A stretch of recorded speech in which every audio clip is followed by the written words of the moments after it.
What is going on, everybody? Who would have thought they renewed us for another season of this damn podcast? I am your host, Mr. Devitt, on the left, pointing at himself, which is actually a protest sign for USL standards. But that CBA looks like it's being finalized. Joining me is Mr. Rydog, as per usual, carrying the golden axe itself. How goes it, partner? Dude, it's so good. I have the stream up, I have Maz's Discord up, and I have my voice in my headset, so I see myself 3 times.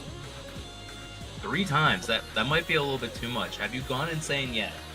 No, but we are so back. I can now hear myself once.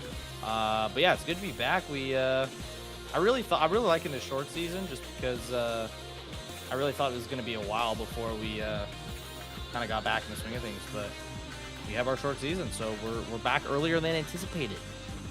A little bit earlier, but you know, we're at such a busy point, you know, with the spring to summer. Leagues are back in full swing. MLS was back up and running just as our season was ending. Same with USL season starting. Yes, I still say USL because we're the only representation left in this here SGL. And yep, multiple leagues at the same time. They're coming back in the swing. Don't forget our NWSL teams as well. And also USLW will be starting up this coming week. So we got everything coming back into swing, as well as the big one, the World Cup itself. Dude, World Cup. I'm stoked for the World Cup. I'm stoked for the USLW because I follow the Riverhounds on Instagram, and they've been talking about the women's team, the Riveters, and it's kind of cool because that's what like the Portland Thorns fan base is called, the Riveters. So like, little connection there. But I think that'll be cool. I'm going to a World Cup game. I don't know about you, Devitt, but I'm going to one. We finally got seats today. Hey. As I'm sure you all know on Reddit, it is a massive shit show. I'm not even sitting next to my mom, who bought the tickets and bought 2 of them. So shout out FIFA for just not knowing how to run a tournament. Yeah, shout out them for not knowing how to price stuff efficiently and keep bots out. But also shout out Mama Rydog for actually securing tickets. For real though, for a World Cup match. Yep, it's gonna be sick. Going to see Belgium and Egypt in Seattle. So a little De Bruyne, a little Mo Salah action. Should be sick. What I would have given to see that prime Belgium team. Remember, you had De Bruyne, Hazard, Right. At the time, Lukaku at striker. Oh, dude, I would have loved to be there. But I think some of my attendance and watching may be limited. But, you know, Highmark, now FMB Stadium, is offering watch party stuff at the stadium for World Cup matches, along with vendors and whatnot. So that may be the move, assuming no city opens up. I've only been to one Pittsburgh game, as you know, Devitt, and I think they're running things better than a lot of FOs are in MLS. So shout out Pittsburgh for just knowing how to run a soccer team, multiple soccer teams. Because do they own the Riveters as well? It's like the same club type thing. Yep. So that's all within the same thing. Yep, love it. Yep, we got that. Riverhounds 2 is up and running. So yeah, everything seems to be all coming together. So now it just needs to, you know, get the stadium renovations in.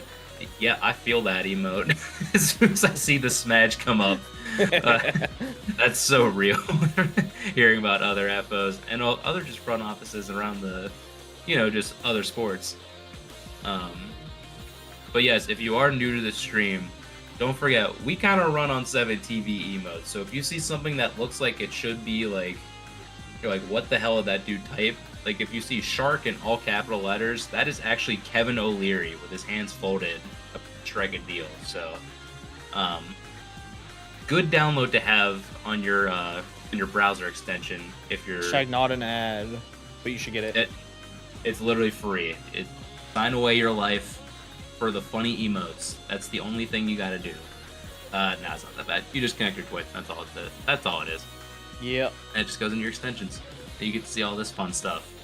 But yes, all things aside, we do got to talk about SGL because we are back for a little half season before all the soccer takes over again, and then we get to go back on break again. So for the time being, we've kind of been, a little bit of recruiting, a little bit talking to other people about, just playing more games in between.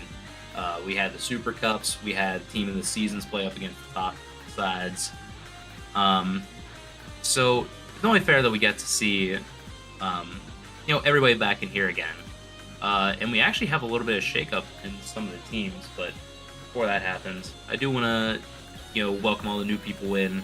Just tell them a little bit about the podcast. Usually we would end up talking about, matchups of the week. We would end up doing power rankings, some top fives of stats, whatnot. But this season is not like most others. It will be tough to do most of the segments that we normally do for a podcast. So most of it will be revolving around matchup review, talking about what we think about how the teams are doing. Power rankings, basically going to be non-existent. It's going to be really tough to do because basically teams are going to get eliminated week by week. So it only kind of a dumb bit to do, even at this stage. But also, we do want to talk about, before we get into the matchups, we're going to talk about how this league format is working this year. And we actually wanted to shake it up, and because we were doing it very short, we're talking like 5 or 6 weeks, we decided to do a double elim knockout with with the placement matches for your third or your fourth, your fifths, and whatnot. And then we were gonna split the teams based on how many we had into 2 divisions. We thought about doing one, but then that would extend the week out way too long, and then we would only have to do single elim, and nobody wants to do a one and done single elim kind of style like that. So we decided to do double elim, try to separate out how we normally do with 2 different leagues, an upper echelon league and a lower echelon league. Not lower in skill per se, but it's kind of how it works. Not all of us are going to be the same skill level, so we'll try to match up teams as best as possible between the admin and their thoughts and feelings on the teams. I just wanted to highlight also that every matchup is best of 7, 3v3. There are no alternate game modes this time around, unlike the Cup where you saw, Snow Day, you saw Hoops, you saw Drop Shot, you saw, I guess from time to time, Rumble, even though most people seem to hate that game mode. But yeah, no alternate game modes. Just best of 7, 3v3, pure double elim. No redraw, nothing like that. No reseeding, just bracket goes as is. And then for server regions, because we are, MLS and USL supporters across multiple time zones, some people are going to like playing on their home servers more than others. So if you are familiar with the Major League Baseball best of 7 format, we're doing 2 home, 3 away, 2 home.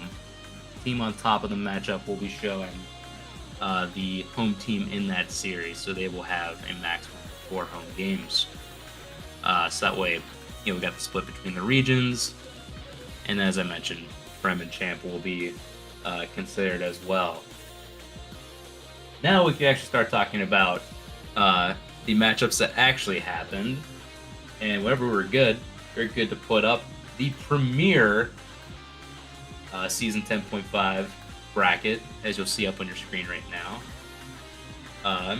And after a random draw where we have 7 teams in each of these, it was determined that Wonderwall Black, which is a team from San Diego FC, that is, not the Loyal anymore. San Diego or Minnesota? Oh my gosh, Minnesota. Goodness. Can't remember my own teams right now. Hopefully Doughboy's not in chat. He might beat you up.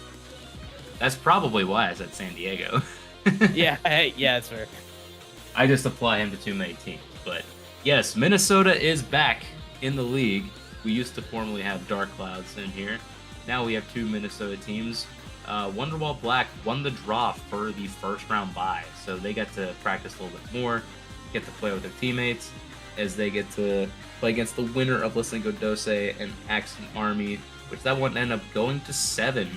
Mr. Rydog, you were very present for that series, and could also give some background onto the team structure with everything, because you guys are a combo team this time around.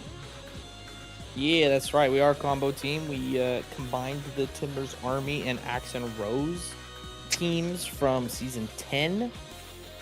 Just because it made scheduling a little bit easier, and also just wanted to see if we can get some of those guys some Premier League experience, if you will. I think there's a lot of players, and maybe I'm just biased for saying this, but there's a lot of players on that Axe and Rose team that very much played down or up to their opponents. And so we had Dark Shade from Axe and Rose play with myself and Loy Boy. And he actually held his own in against, I think, is the best roster in SGL at the moment. Of course, we'll wait to see what Wonderwall is like. But we held our own, made some... I know Lisinko Dose made some subs throughout the series, and there were some internet disconnects that we kind of paused the match for and stuff. We were just trying to be good sports about it and everything. But overall, it's a super fun series. Obviously, yeah, Lisinko Dose, I think, was the better team the whole time, and so I think they deserved the win. But I'm glad we did get to go to 7, play some more Rocket League, and I think we competed pretty well.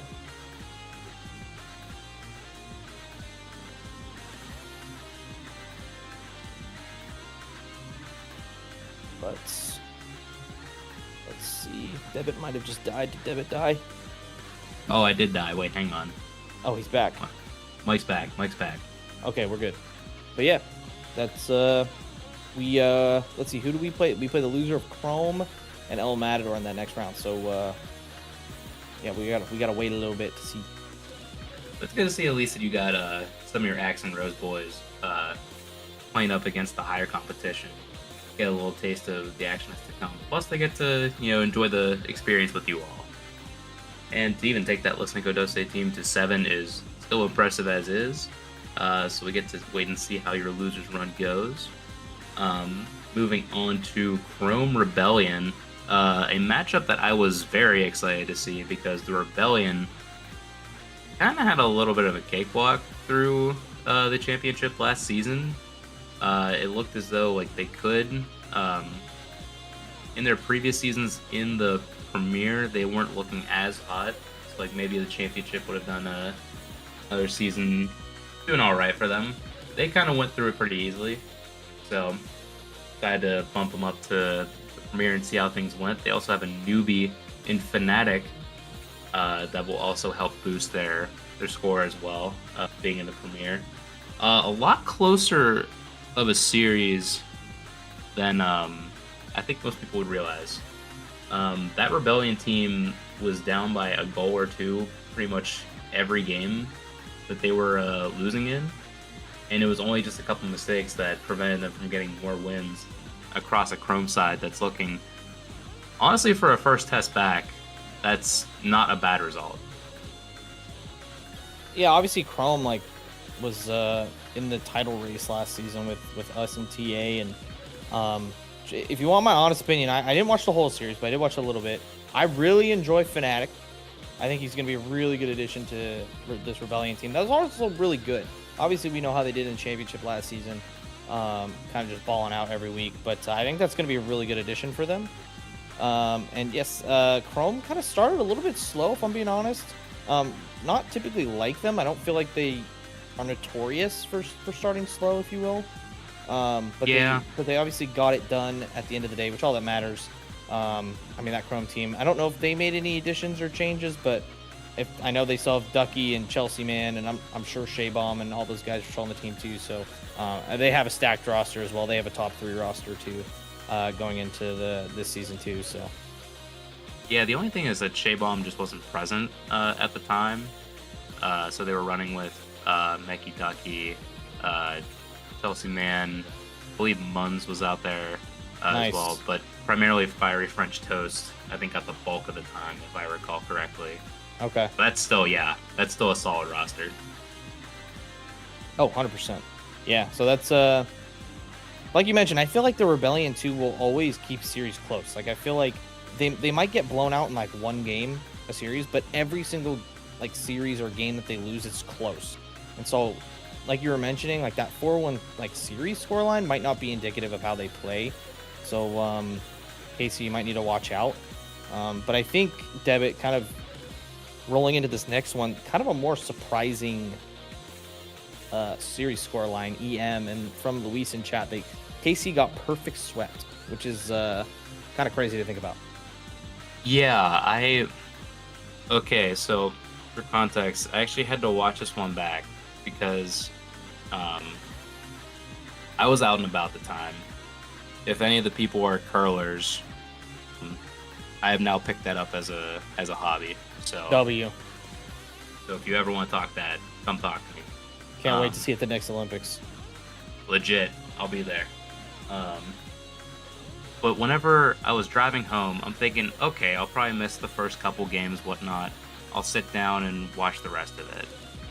I come back, and the series is over. And I am totally surprised. I saw the message come across saying that in their thread that, like, here's the matchup replays. And I looked at it on my phone, and I audibly went, are you kidding me? This happened? We know this is a good matchup, but I'm surprised at how much KC just didn't keep up with the pace. Like, I know that was, like, they didn't have, I guess, like, the usual roster suspects out there that could do, like, the most damage on a given day. But perfect sweep is not a common thing in SGL. No, it's not. I'm pulling them up right now. Yef, Thorin, Gold Funch. So no Smitty and no Serrano. Which is interesting. Yeah, that is because I still think Yef and all three of those guys, Funch, Thorin, Gold, like they're still solid players. They play aggressive too.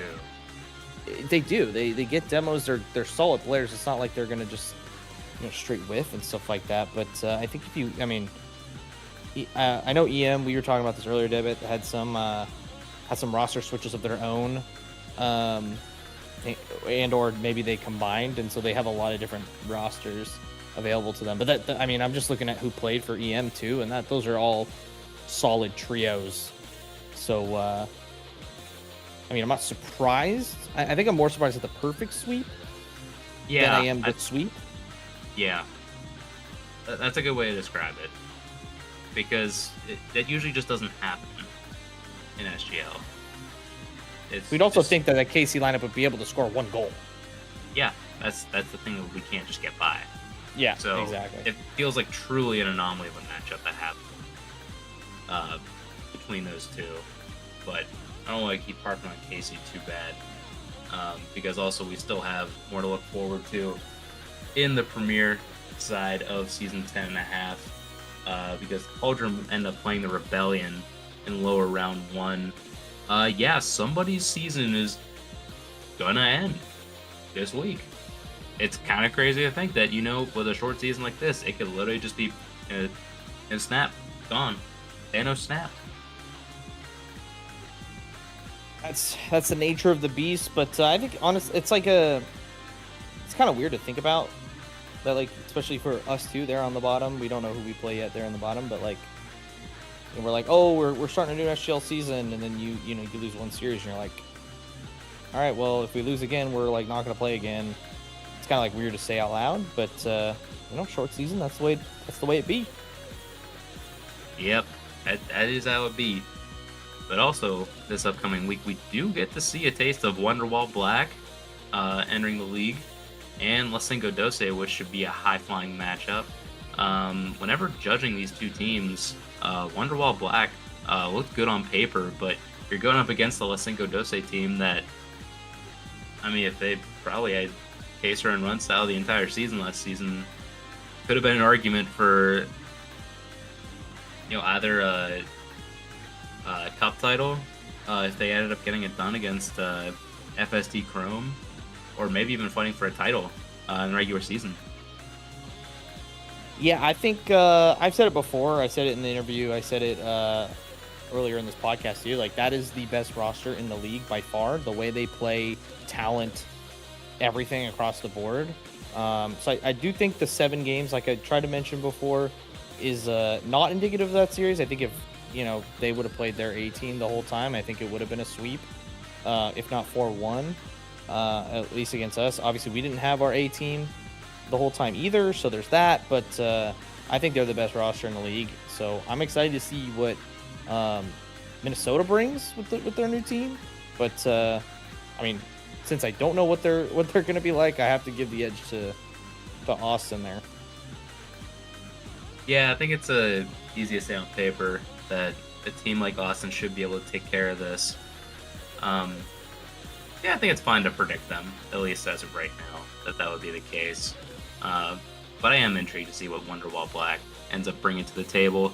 And then lastly, FSD Chrome versus El Matador. I gotta take the perfect sweep out of the equation whenever judging El Matador, because I mean it is a really super solid lineup, and now they get to play against arguably the best all-around roster that just was consistent week in, week out within SGL. I would hope this is going 6. Oh, surely it's not a perfect sweep again for EM. That would be crazy. And I would make them the number 1 roster in the league if that were to happen. Yeah. Yeah, it's tough on paper. I think EM has the stronger team, but then you can never count out Chrome because every time you do count them out, they win. So it's like one of those things where it's like you look at every stat and metric known to man, you're like, yep, EM's got this. And then you get into the game and Chrome take it every time. And you're like, okay. So I have to pick Chrome just for that reason. I wouldn't be surprised if EM do take this because of how talented they are, though.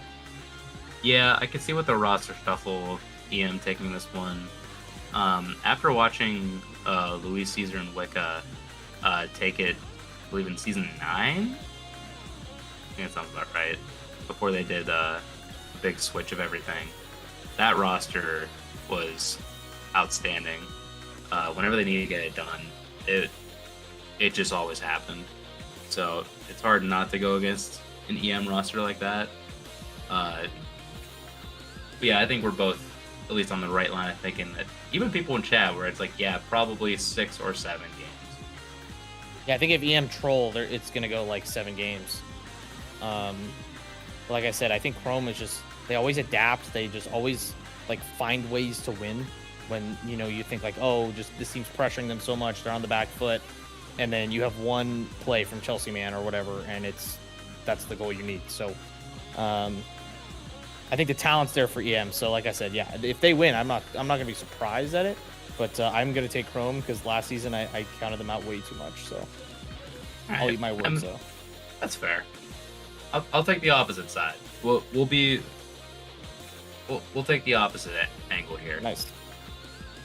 But yeah, that'll wrap up a little segment of the premiere, the review, and you get an update all in one. We don't even have to split them up that way.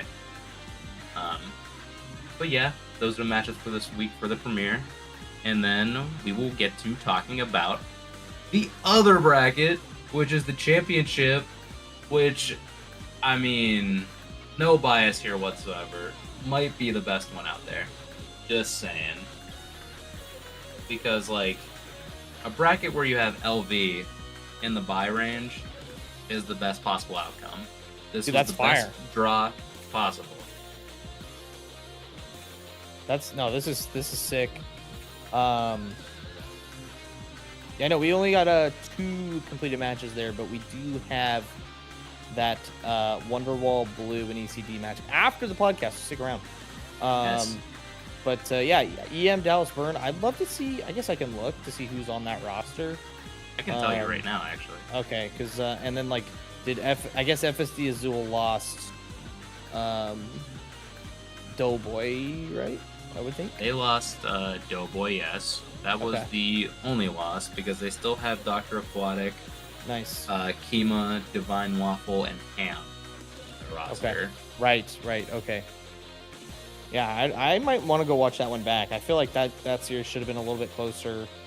And then, yeah, I don't know if you have any thoughts on that, but I want to hear about your series too, because that's probably what I expected from your series. You guys winning in 6. EC Eternal's still on the rise, so I think them getting some games is warranted. It makes sense, but EC Eternal are a team that really started picking it up at the end of the season, basically for what feels like a new roster in a lot of ways. Like, they still have Huskies and Mr. Funk over there, but bringing in Deep Sea and Philosophy Girl and a Difo really started to bring that roster into form as they played more together as the season progressed. They even took the last regular season series against us, so they were definitely improving a ton. And they also added a quality player, and where is he? Celtic Shack, that's his tag. Or love that. I was like, I know this tag. Das in Discord, but Celtic Shack in the game. Really quality player. Definitely knows how to air dribble, knows how to air roll, knows how to play coverage really well. They actually caught us by surprise in game 1. They had a kickoff where they perfectly placed it, and then Deep Sea was honestly pre-jumping to shoot, and then I'm just like, well, it's already too late for me. This one's going in the back of my net 5 seconds in. But it's like a moment where they had the game plan, but if the game plan did not entirely work, it was able to be exploited a bit. So yeah, just get focused on the challenges. And after a certain point, we kind of felt a bit more comfortable. We did rotate a bit because we wanted to see how things would go. No Raisin Boy this time, though. It was only the brother trio. We did have Mr. Penguin. Nice. Which is always super solid to have, because rotating between Red and Penguin as your third honestly can be like a make or break for Steel Army sometimes, because you usually would rely on Self and Bear Boys to be like your front two. Yep. In a lot of ways. Yeah, no, that team played super well. Even Adifo's been improving. He had a nasty couple flicks. Philosophy Girl is definitely chasing down everything and making sure to get the boost. Deep Sea got more annoying to play against, if I'm being real. So I know there'll be a force. It almost is a little bit of a shame that they may have to play FSD Azul. I would expect them to win in a this week outcome, given what I've seen from FSD Azul. I know that EM Dallas Burn team is looking really good. They still have Indestructible, which was on EM proper last season. Really good player. They still have, the GOAT, Playboy Farty, Mr. Pico David himself. But they also still have, Ponzi on the team, Anomaly.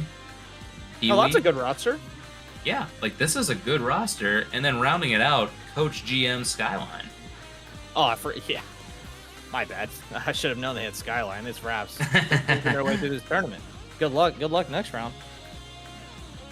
Yeah, exactly. So that I'm excited to play that team.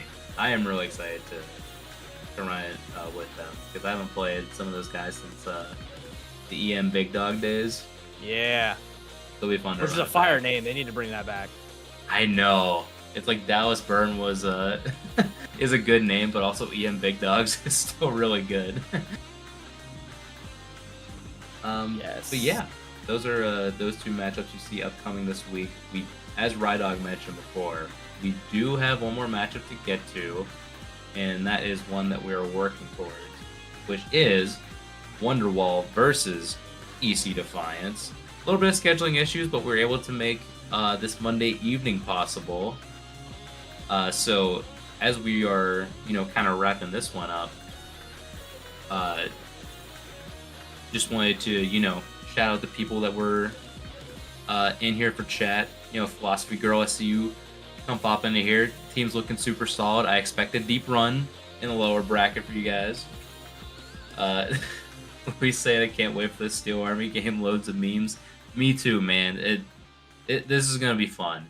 It just wait for tomorrow. It should be awesome. Matt, thank you for producing as always. Got to see a couple of you in chat. Mr. Anomaly himself, Trash Loon. I saw you earlier. A Wonderwall Blue competitor coming into the league, so welcome on in. And yeah, this is kind of how the podcast will end up going for this season. And so with that, at least as far as, cutting the VOD and everything for the podcast. Rydog, you got anything else before we sort of just jump right into, I guess like a series preview of what Pretty much. we're about to see? Yeah, no, nothing from me. I'm excited to be back. SGL. Man, I don't know. These series are going to be exciting. I'm excited to watch. Just all the new teams and new players, and when you think about one team, it's not going to be the same as last season, so it's going to be fun. And just the added like Game 7 double elim, like quote unquote pressure there as well is going to be fun to watch. So yeah, excited to be back for the season. And yeah, we should have an absolute banger series here coming up shortly. Perfect. All right, so for those of you here, thank you for joining us for at least the podcast portion of this stream. We're gonna go on and close it out right now. Cut, boom, and action.